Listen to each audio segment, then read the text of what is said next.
সন্ত্রাসে একজনের প্রাণ গেল। গত 12 তারিখে ত্রিস্তর পঞ্চায়েতের ভোট গণনা ছিল। গণনা কেন্দ্রের পাশেই সিপিএমের দুষ্কৃতিকারীরা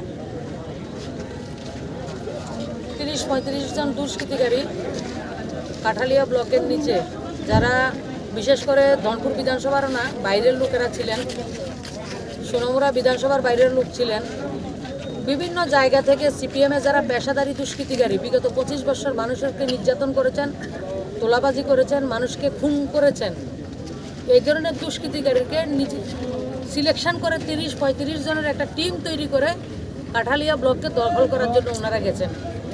মানুষের ভোট দিয়ে তো দখল করা ওনাদের আয়ত্তের বাইরে চলে গেছে এবং সেই জায়গায় গিয়ে অতর্কিত ভারতীয় জনতা পার্টির প্রায় 30 জন কার্যকর্তাকে এলোপাথারি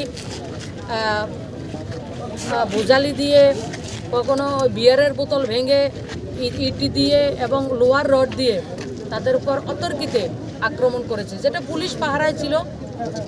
এর মধ্যে ব্যারিকেড ভেঙে গিয়ে পুলিশকেও মেরেছে এবং আমাদের অনেক প্রায় 30 জন কার্যকর্তাকে তারা ইনজিউর্ড করেছে এবং একজন গতকাল রাত্রে আশিস পাল, সোনামুড়া মণ্ডলের সদস্য, 92 থেকে বিজেপি করছেন, সেই আশিস পাল, ওনার স্বর্গবাস হয়েছে। অনেক চিকিৎসা করা হয়েছে, চেষ্টা করা হয়েছে, সব কিছুকে ব্যর্থ করে ওনাকে রক্ষা করা যায়নি।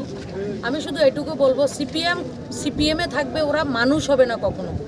ওদের মধ্যে যে দস্যুবৃত্তি, একটা সন্ত্রাসী মানসিকতা, এই মানসিকতা থেকে তারা কখনো বেরিয়ে আসতে পারবে না, সেটা প্রমাণ হয়েছে।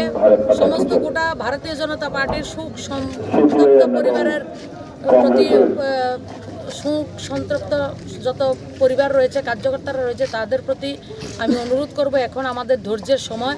সিপিএম যে সংস্কৃতি ত্রিপুরাতে তৈরি করেছে, সেই সংস্কৃতি থেকে ত্রিপুরা রাজ্যকে বের করা আমাদের দায়িত্ব। আমাদের ভাইয়ের মৃত্যু হয়েছে, সহকর্মীর মৃত্যু হয়েছে, বিশেষ করে আমাদের রাজ্যের একটা যুবক ছেলের মৃত্যু হয়েছে।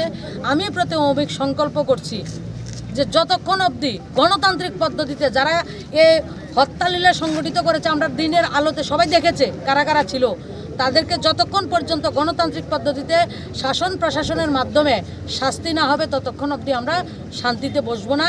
তার